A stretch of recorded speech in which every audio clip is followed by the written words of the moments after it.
Hey guys, so this video is going to be about how to do comps or comparables, or basically how do we find out what a property is worth. Now, why would you want to know these things? Well, obviously, if you're going to go into a listing appointment, right, and you're going to talk to a seller about what price they should list their home, you should know what the market is paying for those kind of homes at the moment in time, right? So we're going to talk about that today. You're also going to want to know this when you're submitting an offer, right? So if a buyer likes a property and you want to submit a contract, the first thing you want to do is do a comparable on that property so you can figure out what it's actually worth, because you don't want to submit a contract for a property that's overpriced, right? So you want to make sure you protect your buyer. And then obviously, if you just want to know what a property is worth, let's say you're working with an investor wants to know, is this a good investment? You know, if I fix this property up, what will the property be worth after I fix it up? So doing comps is like a very, very essential thing that you must know how to do. Now, there are some services out there that do this pretty well. I just talked to Dan Rojas the other day, and he told me that there was one called Remine. That's a new, a new service that kind of does this automatically for you. But regardless of those services, I want to teach you how to do it kind of the manual way, so you always know how to do it. So let's get started. So number one, as I've told you guys many times before, I always like to start in my main dashboard with the MLS. Okay, so I go www.mfrlogin.com, okay, and then I go there, and it's going to ask me to log in. Okay, logging in. So it's going to bring me to my dashboard that shows me all the tools that MLS offers me, okay?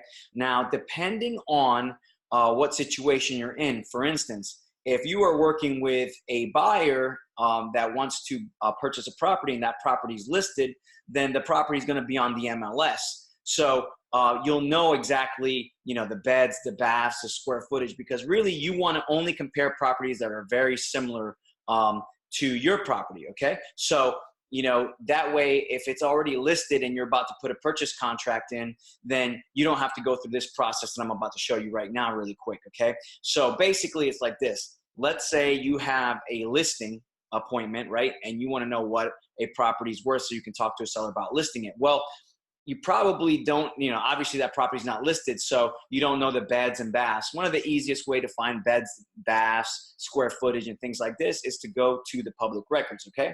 So for some reason, I'm not seeing my dashboard here. Let me get it up there, okay? So if you are going to a listing appointment and the property is not obviously listed, you want to go into public records to find out beds, baths, year it was built, things like that. I like to use IMAP. So that's this function right here. And I can go into IMAP and look up a property so I know what the specs on it are, right? I know that I'm comparing like properties. So I go into IMAP, okay? So the first thing you have to know in IMAP is you must make sure that your county is correct. So I'm gonna go to Orange County, and then I'm gonna put a property address here that one of the new agents just gave me, right? So make sure when you do this, actually that's not Orange County, that's actually going to be Volusia, I believe. So just so you know, when you're working with IMAP, don't put as little information as possible, because it's pretty sensitive. So I'm just going to put this address here and see if I get it pulled up here. See if I'm right about this county. Okay, so it's Volusia County. It's in Deltona. Okay, and now it's pulling up the property on my IMAP. So you see, there's the property right there, and it tells me a lot of things in IMAP. It tells me who the owners are. It tells me the acreage, the land use, the zoning. But I'm going to scroll down here, and I'll show you that the building information here shows 2 beds, 1.5 bath. It's 1,172 square feet heated, built in 1969, block stucco property. And you can look down here to see if they've added anything like a pool or a shed or anything like that, okay? So what I would do if I was going to a listing presentation, I looked this property up, I would write all these things down, right? I would write down 2 bed, 1.5 bath, 1,172 square feet, built in 1969, because I'm about to do a comparable for properties that are very similar to this in that neighborhood, okay? Now, in this particular case, we don't have to do that because this property that we're about to do comps on is actually listed. So I'll be able to pull it up in my search anyway, okay? So let me take you to the MLS to show you how to do this comp, okay? So let's say for instance, you are going to be submitting a purchase contract and you want to know, hey, is this price that they're asking for, is this a legitimate price? Okay, so something's going on with my MLS there. Don't know what's going on. Let's see if it works this time. There it is. So this is what I would do in order to comp things. So I would go in traditional search, okay? So this is a residential property. I'd go residential detail just like I was looking up properties, okay?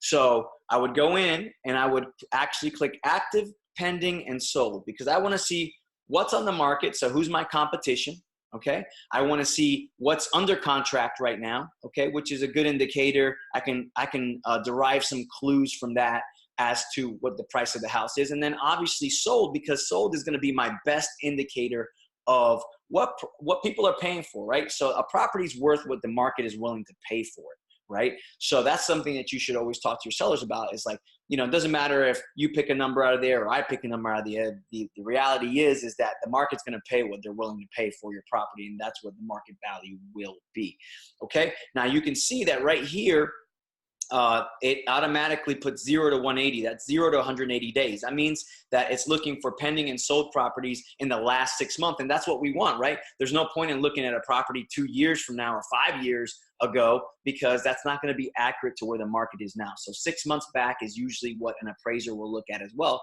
And that's essentially what we're doing. We're doing kind of a makeshift appraisal so that we know that the property is worth what it's worth, okay? So I'll click all these three, okay? The next thing I click, I go into special sales provision and I click none, okay? Special sales provision basically means, is there any special things about this sale? Like, is this a foreclosure? Is this a bank-owned property? Is this an auction property? All of those situations actually will usually lower the value of the property. None means this is a traditional sale. There's no special sales provision. So I only want to see none because I don't want to look at a property that's in foreclosure because it might have sold for way below market value, and it's not going to give me a true representation. So I always click none there, okay? And then I would usually pick the type of property, right? Especially if you're looking in a mixed area. But you'll see that I'm going to get very neighborhood specific anyway. So most likely this won't be an issue. So even if you don't click the property style, you should know that in this neighborhood, there's only single family homes. But let's just be extra careful this time, because I know we're looking at a single family residence, and say, I only want to look at single family residences. Why? I don't want to compare properties that are condos to houses, okay? It's not the same animal, right? We don't want to do that. We want to compare like properties. So if it's a single family, you need to be looking at single families, and you need to be looking at single families that are in similar size, okay? So on the left-hand side, that's pretty much all you have to do here. I'm going to hop over to this side all the way to the right, and we can do a couple of things. I usually don't narrow it down by bedroom up front, okay? Sometimes I narrow it down by square footage heated, okay? So sometimes I do that because I want to look at properties that are usually around 20% above or below my my property. So if you recall in the example I just gave, the property was, I believe, 1,172 square feet. So if I wanted to put a range in there, I could go into my calculator and say, okay, let me take 1,172 square feet, and then add 20%. That gives me 1,400. So I could do, my top line could be 1,400, and my bottom line would be minus 20%, 937 square feet, okay? Or we could just go 900 square feet. Okay, we could do it this way, okay? But remember that sometimes, you know, if there's not a lot of sales in the neighborhood and you narrow it down too much, you won't be able to see anything. But in this particular case, I actually know that this property is pretty small, and I don't want to narrow it down by this right now. I just want to see what's in the neighborhood right now, and then I can look at the list that the MLS shows me so I can compare properties, okay? So for right now, I'm not going to put that in there, but just know that if there are a lot of sales in the neighborhood, you can easily narrow it down by square footage, okay? So let's take a look at this. So I'm going to go in here, and then I'm going to go to the map. So this is how I do it to narrow it down by neighborhood, okay? I'm going to go into the map. And there's going to be a little function on the top right here where you see jump to address right here, jump to address. put the address of the property you're trying to comp, because it's going to zoom right in to where that property is and make it really easy for you. I already copied and pasted the address, so once I put it in there, boom, now it's taking me to the neighborhood. Look at this. So this property's here, okay? This is where this little dot is, and look at all these reds. All these reds means that they're sold. The orange means that they're pending. This is active, which means this property is actually for sale. So we're gonna see it in our comps, in our searches, okay? Now here's the deal. I want to look at just this neighborhood, or at least the properties that are within, you know, basically a quarter mile of this, right? But I don't like to hop over major roads into other neighborhoods and things like that, because the reality is that a neighborhood can change drastically from, you know, street to street, you know. So in other words, you cross a major road and there's a different neighborhood where the houses were built in, you know, 2019 and your houses were built in the 1980s. Well, we don't want to compare those two. I want to compare things that are right by my home. So some people do this right here where they, you see these shapes right here? You can draw different shapes around certain areas so you narrow things down. Now, some people use this right here, this circle. I don't like to use this radius, because if you look at this, it kind of takes a piece of a lot of different neighborhoods, crosses over Saxon Boulevard here, takes this neighborhood. So I don't really like to use a radius search many times. In this particular case, it kind of looks like I got a nice little square here that I can do. So I can use a square shape on this, okay? And I could just kind of narrow these properties down right here that I'm putting into my search, right? I can do that, okay? But if you get a weird shaped neighborhood, I just want to show you this. There's this little shape right here called a polygon, right? And I can click here and I can actually just do weird shapes. So I can click one time, click another time, click another time, click another time, and just make a weird shape, any shape I want. And then I just end it where I started, and that's my shape, okay? So I just wanted to show you that, because that's what I use a lot, because not all neighborhoods have a nice little square that you can, you know, get in. So I'm gonna use this rectangle right now because I really wanna look at these properties here. Right next to my property, I got plenty of sales. I just wanna take a look at what's going on in this area here. Okay, so once I do that, you see that it eliminated all the stuff around it, and it's giving me all these sales that are literally on the same street as me. And so this is gonna be the most accurate thing. And by the way, an appraiser is gonna look at it like this. He's not gonna take a property way out here if there's all these sales here. So you can't ignore the stuff that's near it just because you want to get a certain price for it, okay? So let's take a look. So now that I've done this, we can take a look at the results, okay? And you can do that by just clicking results here. And you click results, and there you go. So I like this single line display here. Matter of fact, I've actually created a comp display, and we can do this in another video, but I'm gonna change my display that I've customized for comp so I can look at the things that I wanna look at, okay?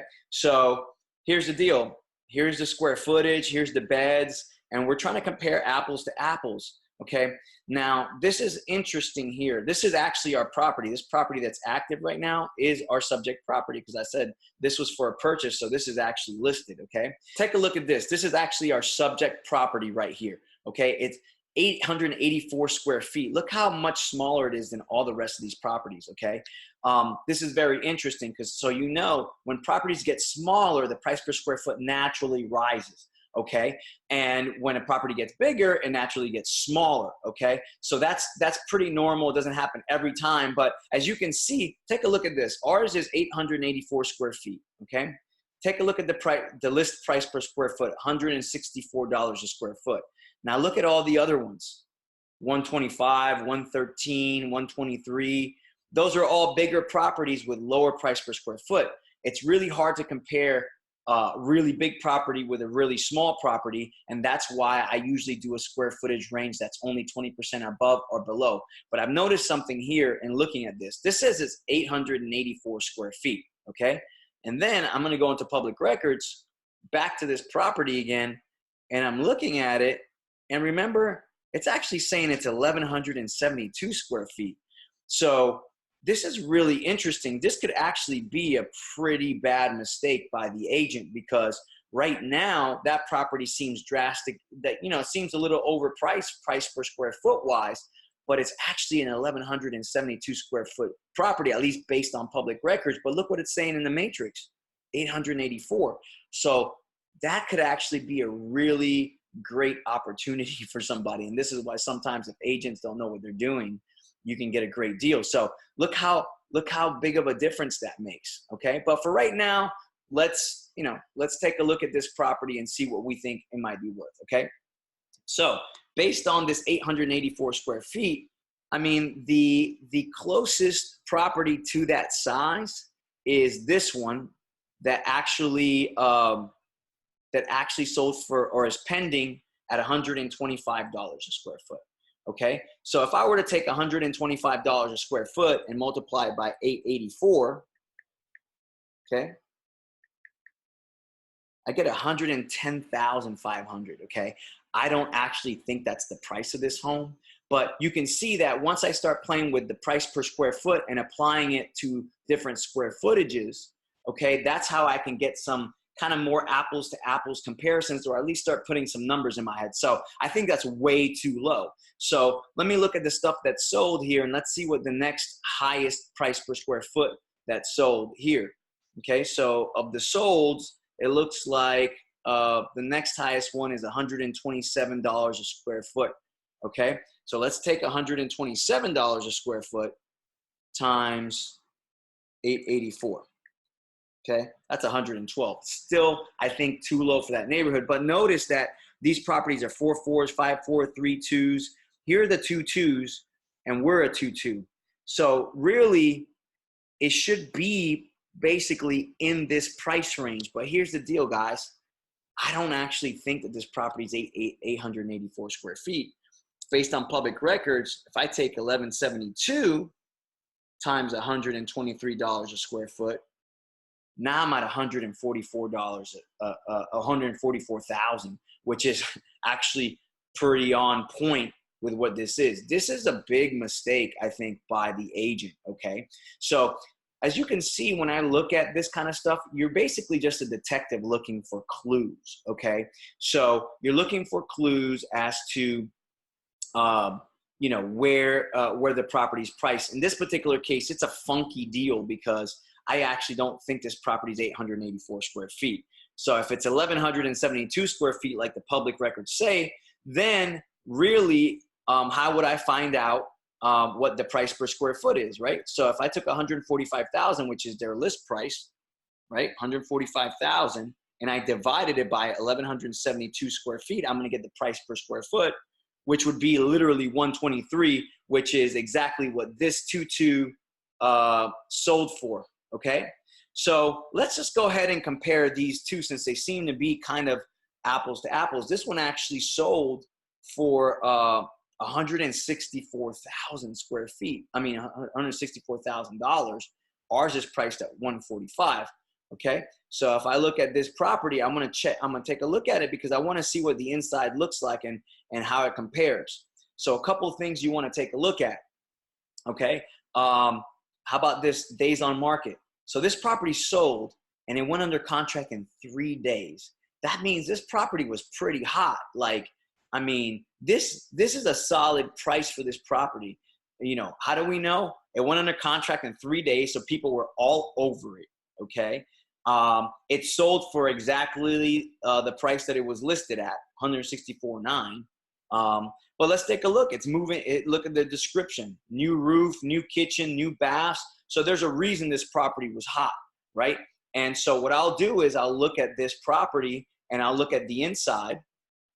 Okay, I'm gonna take a look at the inside, the outside. What does it look like? And I want to compare it to mine. And look at this: brand new carpet, nice tile.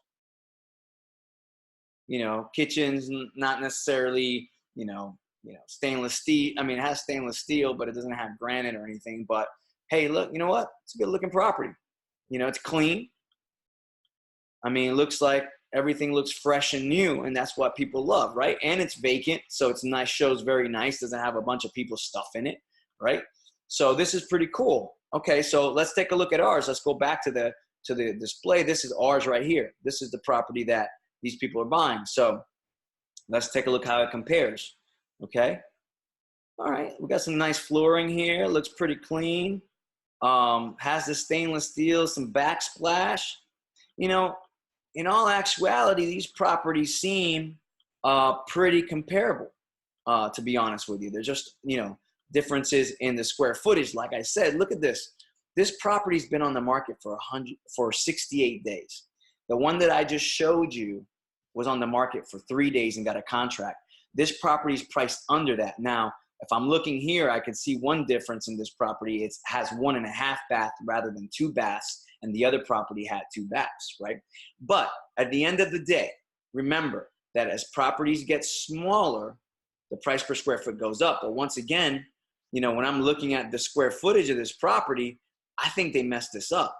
I don't think this property is 884 square feet, at least according to public records. The one that I just looked at, that the 2.2 that sold for 164.9 is 1338 square feet, okay? And ours is should be 1172 square feet. So now that I'm looking at this, looking at this property, I'm thinking this is priced pretty right? This is a pretty good price for this property.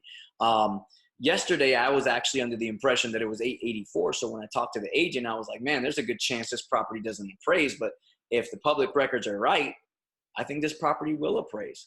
Okay. So I'm giving you some of this background is to let you know this is an art and a science. There's not one specific number, but we look at all these different factors in order to figure out what the property's comp. So what I would say is, this property is worth approximately $145,000. Okay. Yes, it has one less, has a half bath instead of a second bath, but it is a smaller property, which means the price per square foot should go up. And this one's a bigger property and the price per square foot is $123. And so this one at 145 is around $123 a square foot. So I think that is priced pretty well. Okay. Now this is just a general overview, okay, of how to comp a property. Every property is going to be a little bit different because every property has a different situation. For instance, let's say you go to a property, right? And let's say there aren't all these comparables around it. Let's say there's a property that, you're like, dang, I don't see any of these houses popping up, okay? So in that particular case, you're going to want to expand your criteria, okay? So you're going to want to say, dang, I can't get anything. It doesn't look like in the past 6 months that something has sold within this neighborhood that is within my size range, right? And if that's the case, I would go back to criteria and I would expand it. So one of the first things I might do is say, hey, instead of 180 days, let me go 360 days, right? Let me go back a year, right? So a year is still pretty recent, right? The market hasn't changed so drastically in a year. So I could change that to 360 and get more options as to the homes that I can compare it to, okay? So, let's see how that changed our results here. Okay, so we got a few extra ones. Here's one that's 3,000 square feet. So let's take a look at this, $29.98. I would never compare this property to a property this small, right? It's way too big. So if I really wanted to narrow it down to where I had it before, okay, I can narrow it down by the square footage. And let's say, in this particular case, it's weird once again because I think the square footage is wrong, but let's just do a square footage range of 800 to 1,400. Okay. So now if I do that, my results are very, very specific here. Okay, here we go. So here's what I'm comparing. These are all 2.2s. There's 1.32. Boom. And once again, we're back at this, we're back at this deal. But look at this. So this property looks like it's a flip, right? So check this out. I went back a year and it looks like 827 Trafalgar Street, which is this one that's active now, was bought within the last year. It was bought for $59,000, right? And so they've now renovated that home and now they're putting that back on the market for $145,000. You see what you can find out? It's once you start digging, you start saying, okay, this is a flip property. Investor bought it for 59, put money into it, and now selling it for $145,000. Okay, so they're going to make a good spread on this. At least they should. It was a good buy. So now you see that I've narrowed it down and I've got these properties here. But in this particular case, I don't, the example I gave you before was you weren't able to get any comparables. So, I narrowed it down by the square footage. So if I take that out, I'll get a wider range. So the days on market is something you can change to expand the criteria in order to give you more comparables. Okay.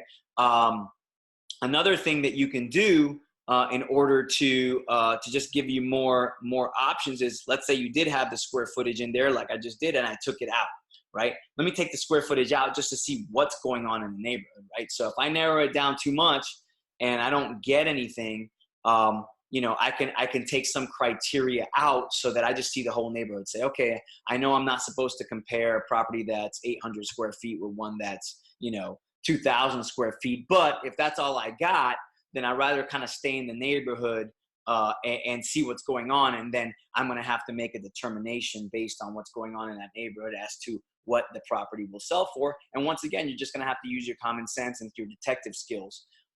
The other thing that you can also do, and I think that this is probably the last resort if you can't find anything, is go back to the map and then expand your area, right? Make your area bigger, so that you can get more and more properties in your mix, right? So let's say, for instance, in this square, there was nothing. I'm like, man, I'm not finding anything. I've gone back a year or two for sales and I still can't find anything. That only really happens in really small neighborhoods or rural areas. Some property that's out, in the middle of nowhere that's on 5 to 10 acres. Well, you know what? You're not going to get a lot of sales in that. So you're going to have to go outside your area. So you might have to expand your search. You might have to take a bigger section of this and get a lot more properties, to see if you can find something that meets your criteria. I know that this is kind of an art and science thing, and there's not a specific way, but once again, I'll go over what you need to do so that you can comp any property. Okay, so number one we talked about is you need to know, your beds, baths, square footage heated, year built. Okay, if it's a purchase and the property's listed, you're going to have it in your search. You don't have to do this part. But if it's a listing appointment, you're going to have to look it up in public records so you know what the specs are for the property, okay? So that's number one. So once you know your specs, you can go into Matrix, and once again, you're going to click active, pending, and sold, okay? And like I said, automatic will put 6 months back. I'll go down here and click none, right? And I'll go down here and give it the type of property that I'm looking for, okay? On the right-hand side here, depending on the neighborhood, I will narrow it down by square foot heated. So whatever my heated square foot is, I'm going to add 20% of that square footage, and that'll be my top line. And I'll subtract 20%, and that'll be my bottom line. So I'll get a range, right? So 800 to 1400 or whatever it is in your particular case, okay? That's usually all I do at first, because I don't want to narrow it down too much, because I don't want to not get anything to look at, okay? And then finally, I go into the map. I go to this jump to address, and I put the address of the property that I'm going to comp, so it zooms me into the neighborhood. Okay, so now I'm there. Then what I do is I draw a shape around the neighborhood that I'm looking at, right? So once again, I want to be pretty specific about this. So if there's a neighborhood and there's 100 homes in that neighborhood, and I can kind of, section out just that neighborhood, and there's plenty of sales in there, that's where I want to stay. I don't want to take the neighborhood next door or across the street, because they might be built at a different time. That might be a different quality of home. As long as there's comparables in your neighborhood, that is where you should stay, okay? And then when I get my results, once again, I can teach you in another video how to get your personal display. But even if it's your regular display, it's fine. But the things that I do look at and that I want you to look at is, how are you comparing the square footage, the beds, baths, and the most important number to me, well, one, the most important properties here are the sold ones, right? Because sold is actually a real thing, right? This is what people bought it for. Pending is the second best, right? So pending properties here are properties that are under contract, but we don't know what the price is that they went under contract for. But if you look at a pending property, let's say this one right here went under contract in 9 days. Okay, so if I look at that property If I look at a property and it went under contract this fast, I can, I don't know what the contract was for, but it was 189.9. I can probably suspect that the offer is pretty close to that because they got a quick offer, okay? But if I go back to something that's pending, right? So here's another pending that was on the market for 38 days. That's not as accurate because there's, you know, a property that's been on over a month might not get a full price offer, right? And so I can look at those and get some clues from that listing as to, you know, why did it take so long for them, you know, and not that 38 days is super long, but it took them 38 days to get a contract in a seller's market. So why is that? It could be a bad agent. You know, obviously this, you know, this description doesn't do much for it. It could be the pictures. And I often look down here to see where the original price started at. So it started at 154, okay?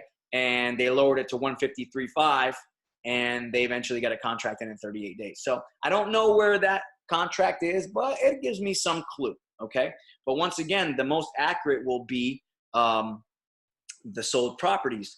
You know, the active properties, okay, will give you some clues in the sense of, like, for instance, if a property's been on the market for a long time, you know, you can start getting a sense. This one's been on the market 68 days. So what's the issue here? Why isn't it selling? Is it overpriced? You know, and also know this is my competition. And if I have a similar property and I'm wondering where I should price it at to sell it, okay, and I see that there's a you know, almost identical property that's been on the market for 68 days at 145,000, then I might not want to price it at 145,000. Okay. In this particular case, once again, I think this agent screwed this up. You know, public records is showing something totally different as far as square footage. If this is correct, then that's one thing. If it's not, they're screwing themselves because their price per square foot is so much higher because the square footage lower. Look at this, $164 a square foot. You know what I'm saying? Even with the listed properties, the next closest thing is 133 a square foot.